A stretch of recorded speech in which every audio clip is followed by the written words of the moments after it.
Capítulo primero, clásico y romántico. Al tratar del arte que se hace en Europa y posteriormente en Norteamérica a lo largo del siglo XIX y XX, aparecen con frecuencia los términos clásico y romántico. Efectivamente, la cultura artística moderna parece estar basada en la relación dialéctica, sino antiética, entre ambos conceptos. Estos se refieren a dos grandes fases de la historia del arte. Lo clásico está ligado al arte del mundo antiguo, grecorromano, y aquello que fue considerado como un renacimiento en la cultura humanista de los siglos XV y XVI. Lo romántico al arte cristiano de la Edad Media y más específicamente al románico y al gótico. Wallinger propone además una distinción por áreas geográficas. Clásico es el mundo mediterráneo, en donde la relación de los hombres con la naturaleza es clara y positiva. Romántico es el mundo nórdico, con el que la naturaleza es una fuerza misteriosa, con frecuencia hostil. Se trata de dos concepciones distintas del mundo y de la vida, relacionadas con dos metodologías distintas que tienden a ir integrándose a medida que, como consecuencia de las ideologías propias de la Revolución Francesa y de las conquistas napoleónicas, se va perfilando en las conciencias la idea de una unidad europea, cultural e incluso política. Tanto lo clásico como lo románico son teorizados entre mediados del siglo XVIII y mediados del siguiente. Lo clásico principalmente por Winckelmann y por Mengs.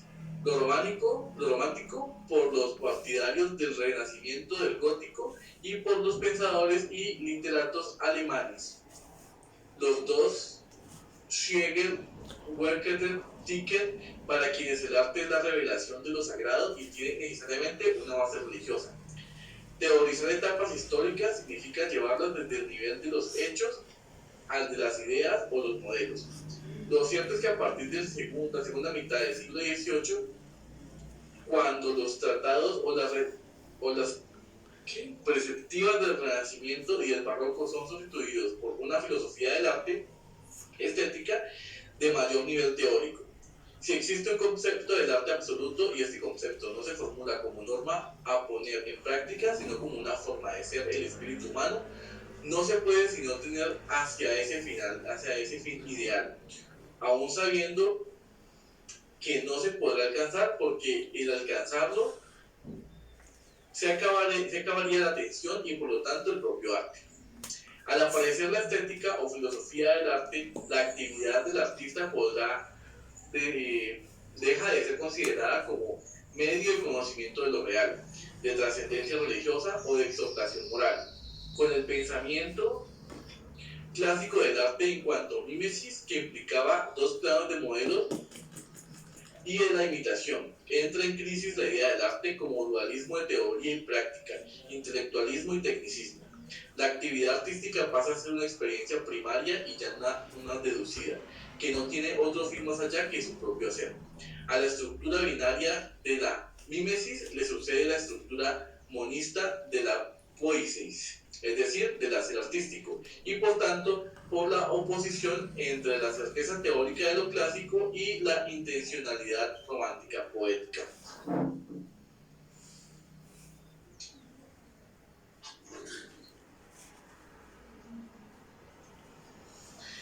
En el momento mismo en que se afirma la autonomía del arte, se plantea el problema de su coordinación con las otras actividades, es decir, de su lugar y su función en el esquema cultural y social de la época. Al afirmar la autonomía y al asumir toda la responsabilidad de su propia acción, el artista no se abstrae de su realidad histórica, sino que manifiesta explícitamente que pertenece y quiere pertenecer a su tiempo, y como artista aborda con frecuencia temáticas y problemáticas actuales.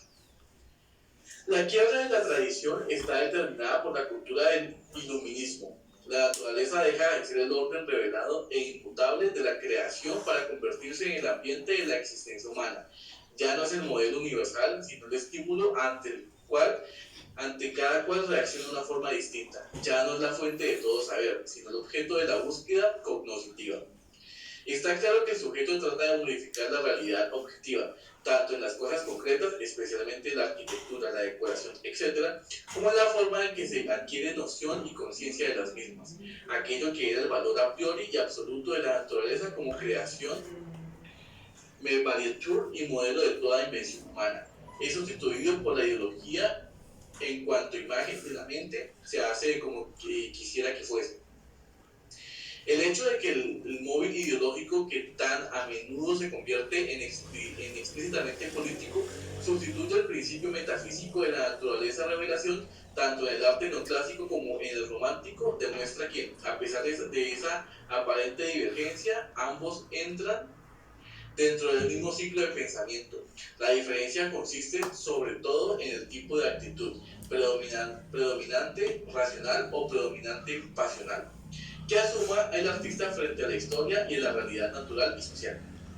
El periodo que va desde aproximadamente la mitad de 1700 hasta la mitad de 1800 queda subdividido generalmente de la forma siguiente. Primero, una primera fase prerrománica, con la poética inglesa de lo sublime y del horror, y paralelamente con la poética alemana del Sturm und Drang. Segundo, una fase neoclásica que coincide en líneas generales con la Revolución Francesa y con el Imperio napoleónico. Tercero, una reacción romántica que coincide con el rechazo burgués a las obtusas restauraciones monárquicas, con los movimientos de las independencias nacionales, con las primeras reivindicaciones obreras que se producen entre 1820 y 1850. Esta subdivisión no puede sostenerse por distintos motivos. Primero, ya hacia el final del siglo XVIII, el término romántico es utilizado como equivalente de pintoresco y se aplica a la jardinería, es decir, un arte que no imita ni representa, sino que, de acuerdo con las tesis iluministas, actúa directamente sobre la naturaleza, modificándola, corrigiéndola, adaptándola a los sentimientos humanos y a las condiciones de vida social, digamos, planteándola como ambiente de la vida. 2. La poética de lo sublime y el Sturm und Drang, algo posteriores a la época de lo pintoresco, no son contrarias, sino que simplemente reflejan una distinta actitud del sujeto hacia la realidad. Para lo pintoresco, la naturaleza es un ambiente variado, acogedor, propicio, que favorece en los individuos el desarrollo de sentimientos sociales. Para lo sublime es un ambiente misterioso y hostil, que desarrolla en la persona el sentido de su propia soledad y también de su propia individualidad y de la desesperada tragedia de la existencia. Tercero, las poéticas de lo sublime, que son definidas como proto-románticas, asumen como modelo las formas clásicas, como en el caso de Blake y Fuseli, y constituyen por tanto uno de los componentes que conducen al neoclasicismo. Sin embargo, en la medida es que el arte clásico se plantea como arquitecto del arte. Los artistas que no los repiten de una forma escolástica, sino que aspiran a la perfección del mismo con una atención claramente romántica, aquella por la cual el arte no nace de la naturaleza, sino del propio arte. Y no solo implica una idea del arte, sino que es una forma de pensar a través de imágenes no menos legítimas de las de pensar a través de puros conceptos. Así entendido, es arte romántico aquel que implica una toma de postura respecto a la historia del arte. Durante todo el siglo XVII se había mantenido una viva tradición clásica que no solo no perdía, sino que incluso ganaba fuerza en la medida que una imagen inflamada, como la de Bernini, plasmaba en forma original. Con el antihistoricismo propio del iluminismo, esa tradición se bloquea. El arte griego y romano se identifica con el concepto mismo del arte. Puede ser contemplado como suprema sociedad retrógrada y beata. ¿Cómo no pintar monstruos si el sueño de la razón genera esos monstruos que invaden el mundo? Con la cultura francesa de la Revolución, el modelo clásico adquiere un sentido ético e ideológico, identificándose con la solución ideal del conflicto entre liberal y deber, y al plantearse como un valor absoluto y universal, sobrepasa y minimiza las tradiciones y las escuelas nacionales. Este universalismo suprahistórico llega a su punto culminante y se difunde en toda Europa con el Imperio Napoleónico. La crisis que se abrirá a su caída propicia también la cultura artística, una problemática nueva. Una vez rechazada la antihistórica restauración monárquica, Las naciones han de encontrar en sí mismas, en su propia historia y en el sentimiento de sus pueblos, las razones de su propia autonomía y el argumento para una coexistencia civil en una raíz del ideal común, el cristianismo. Surge así dentro del marco general del romanticismo, que incluía la caduca ideología neoclásica del romanticismo histórico, que se ofrece como alternativa dialéctica, oponiendo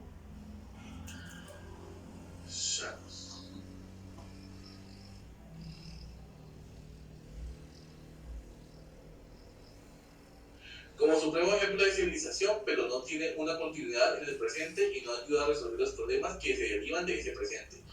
Esa felicidad creativa perdida puede ser evocada y emulada, Canova y Thorvaldsen, o revivida como sueño, Blake, o bien reanimada mediante la imaginación, Ingres, y también puede ser violentada o rechazada, Courbet. Sin embargo, solo posteriormente con los impresionistas desaparecerá definitivamente el horizonte del arte.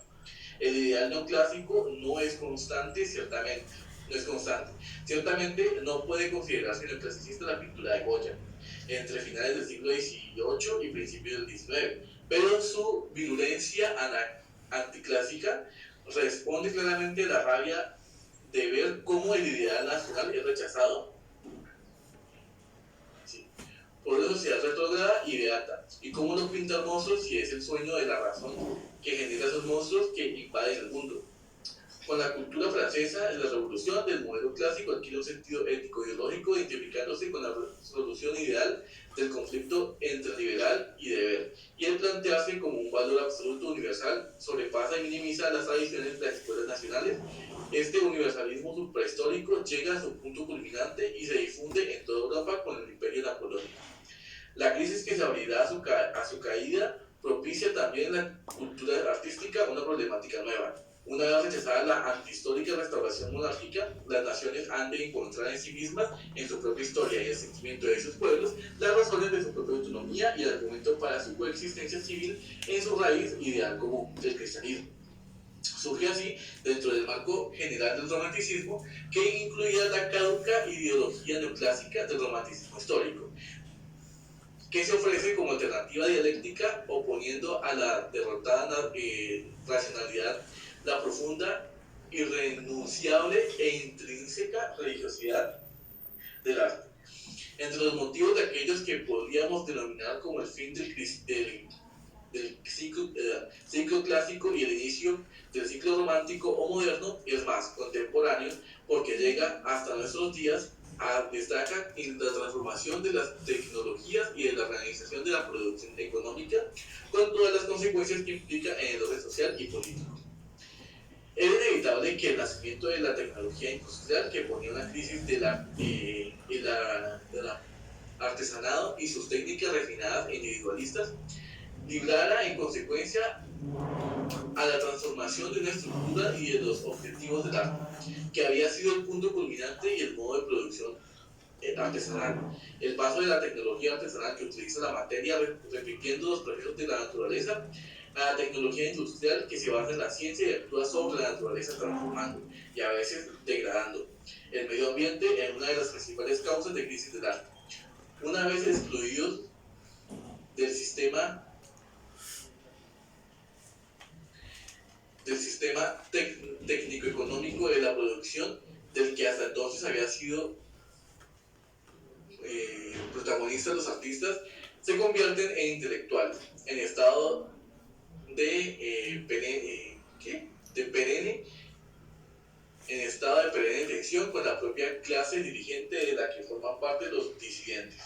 El artista bohemio es un burgués que rechaza la burguesía, de la que desprecia su conformismo, la compraventa, la mediocridad cultural. Los rápidos avances del sistema industrial, tanto en el plano tecnológico como en el plano económico-social, explican el constante y casi afanoso proceso de cambio en las orientaciones artísticas que no quieren quedarse atrás, en las poéticas o tendencias que se disputan en el éxito, dominadas por un ansia de reformismo y modernismo, pintoresco y sublime. Decir que una cosa es bella es un juicio. La cosa no es bella en sí, sino el juicio en el que lo define como tal. Lo bello ya no es objetivo, sino subjetivo. Lo bello romántico es precisamente lo bello subjetivo, característico, mutable, que no se contrapone a lo bello clásico, objetivo, universal, inmutable. El pensamiento del ilusionismo no plantea la naturaleza como una forma o figura creada una vez para siempre y siempre igual a sí misma, que solo puede ser representada o imitada. La naturaleza que los hombres perciben con los sentidos, aprenden con el intelecto, transforman con su actuación. De ese pensamiento iluminista nace la tecnología moderna, que no obedece la naturaleza, sino que la transforma. Es una realidad interiorizada que encuentra en la mente todos sus posibles desarrollos, incluso en el orden moral. Al distinguir entre lo bello pintoresco y lo bello sublime, términos que ya tenían un significado en el campo artístico, Kant distingue en realidad entre dos razones que dependen de las distintas actitudes del hombre con respecto a la realidad. Sobre estas y sobre la relación entre ellas va a basar de hecho su crítica de la razón. Lo pintoresco es una cualidad que se refleja en la naturaleza del gusto de los pintores y especialmente de los pintores del periodo barroco. Quien lo teorizó fue el pintor y tratadista Alexander Cossens, preocupado por crear en la pintura inglesa del siglo XVIII, fundamentalmente retratista, una escuela de paisajistas.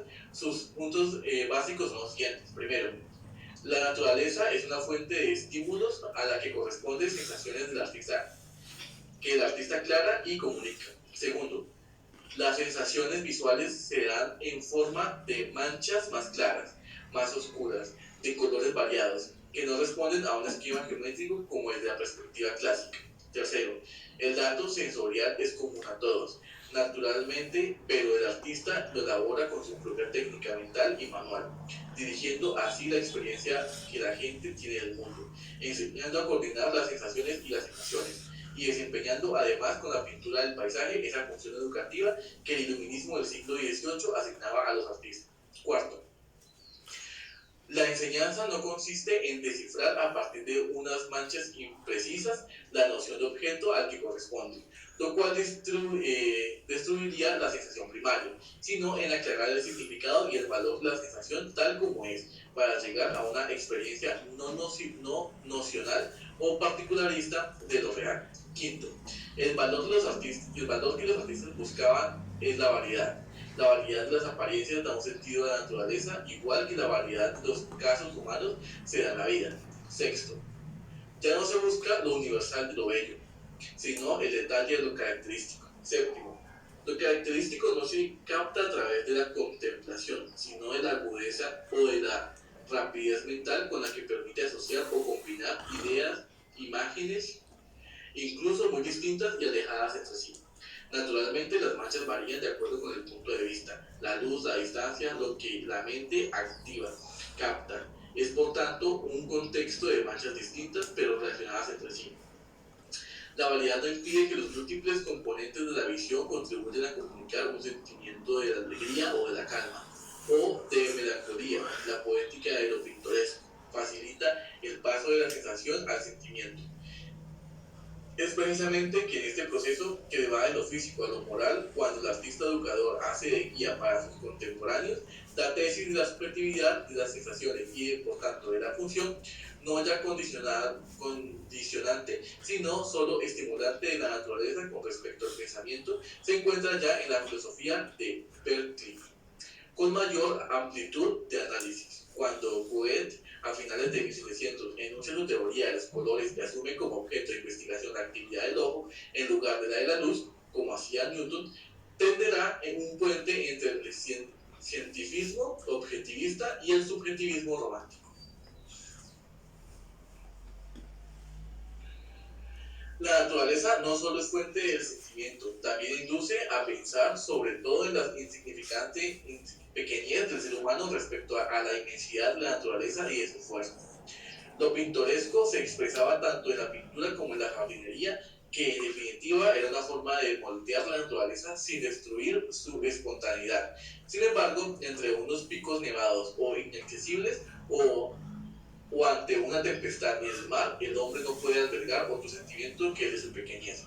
O bien, en un acceso a la loca soberbia, puede imaginarse que es un coloso, un semidios, incluso un dios que se revela y provoca a las oscuras fuerzas del universo contra el dios creador.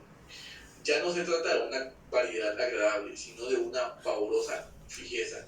Ya no se produce la concordancia de todas las cosas de una naturaleza propicia, sino la discordia de todos los elementos de la naturaleza rebelde y enfurecida. Ya no hay una sociabilidad limitada, sino una angustia ante la soledad, sino sin esperanza. La característica de lo sublime fueron definidas por Burke casi en los últimos años en que Coens definía de lo pintoresco. Estas son, por tanto, las dos características en las que se basa la percepción de la relación humana con la naturaleza, que se pretende utilizar en sus aspectos domésticos y explora como fuente cósmica de energía sobrehumana. También son distintas las formas de la representación pictórica. Lo pintoresco se manifiesta en tonalidades clásicas y luminosas, con toques de vivacidad que ponen en evidencia la irregularidad que pone en evidencia la irregularidad o el carácter de las cosas.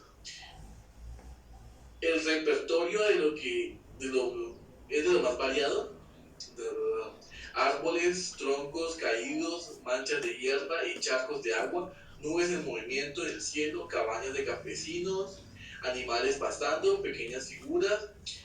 El trazado es rápido, como si no mereciera la pena dedicar demasiada atención a las cosas. En cambio, si se precisa la referencia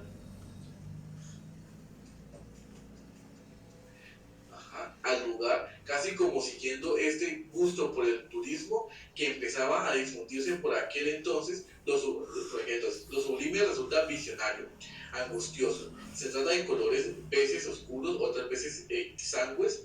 El trazo del dibujo es muy marcado, gestos exagerados, bocas chillonas, ojos muy abiertos, aunque la figura queda siempre encontrada dentro de un invisible esquema geométrico que la aprisiona y que la aniquila su esfuerzo.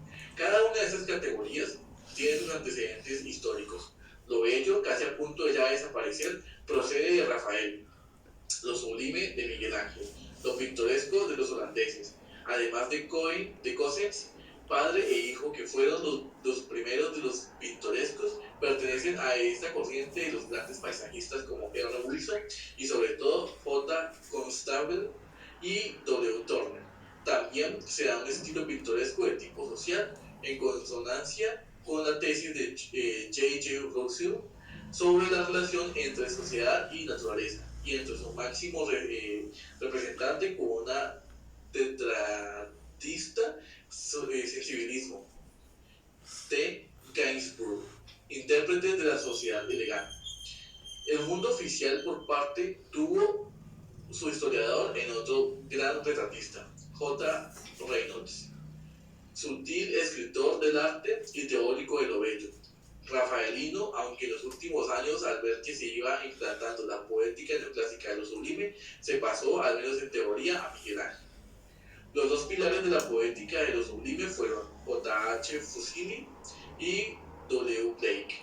Fuseli, suizo de nacimiento y seguidor en su juventud del extremismo romántico de Sturm und Drang, pasó luego algunos años de su vida en Italia estudiando más que a los antiguos las obras de Miguel Ángel y de manieristas.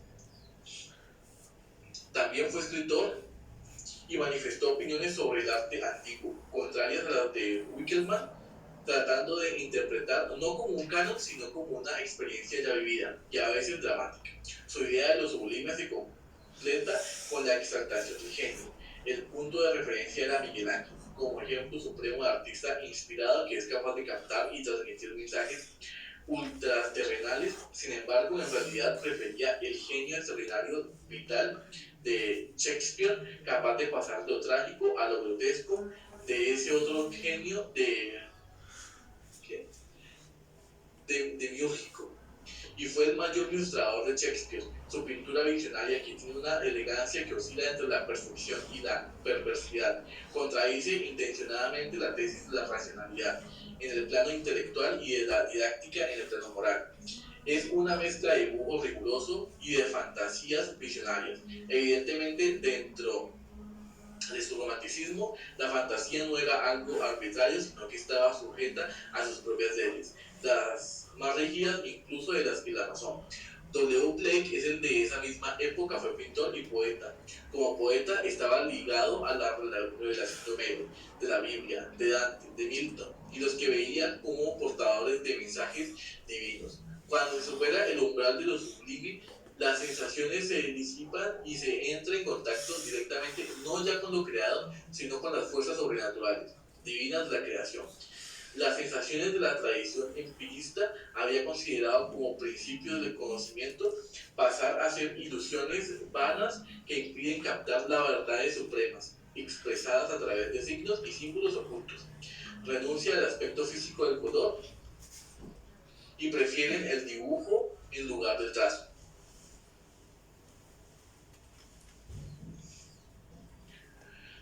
A pesar de ser nítidas y duras, las pinceladas no concretan el aspecto formal de las figuras. Por el contrario, lo que indican es precisamente su indefinibilidad, su inmensidad, su engañosa e inmóvil inmanescencia. En cuanto poética de lo absoluto, lo sublime se contrapone a lo pintoresco, que es poética de lo relativo. La razón es consciente de sus propios límites terrenales, más allá de los cuales no puede haber más que la trascendencia o el abismo, el cielo o el infierno. Pero solo desde el punto de vista de la razón puede plantearse el problema de aquello que está más allá de esta.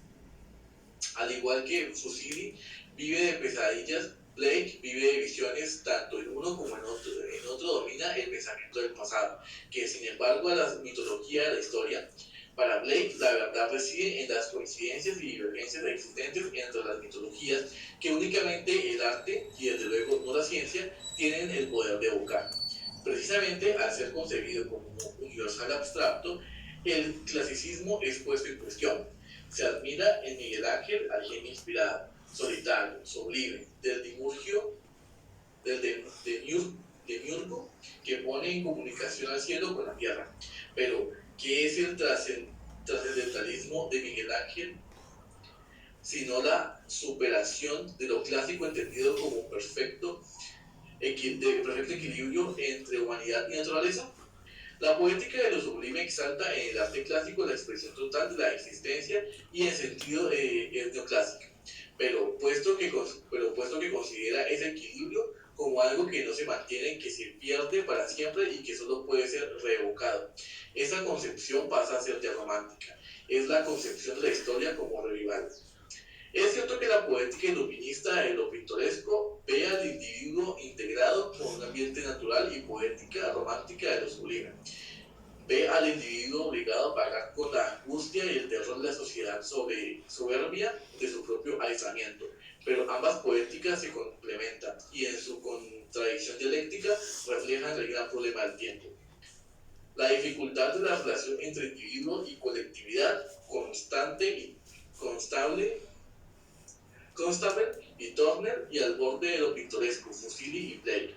Por su parte, el borde de lo sublime trabaja en los mismos años, la existencia que ya no puede justificarse en base a una finalidad ultraterrena.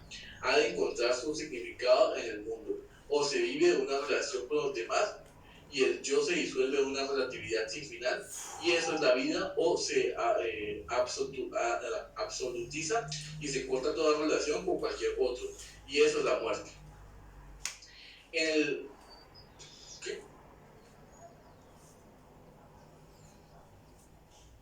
él, por definición, el arte es imitación. No existía lo bello del arte si no se imitaba la naturaleza.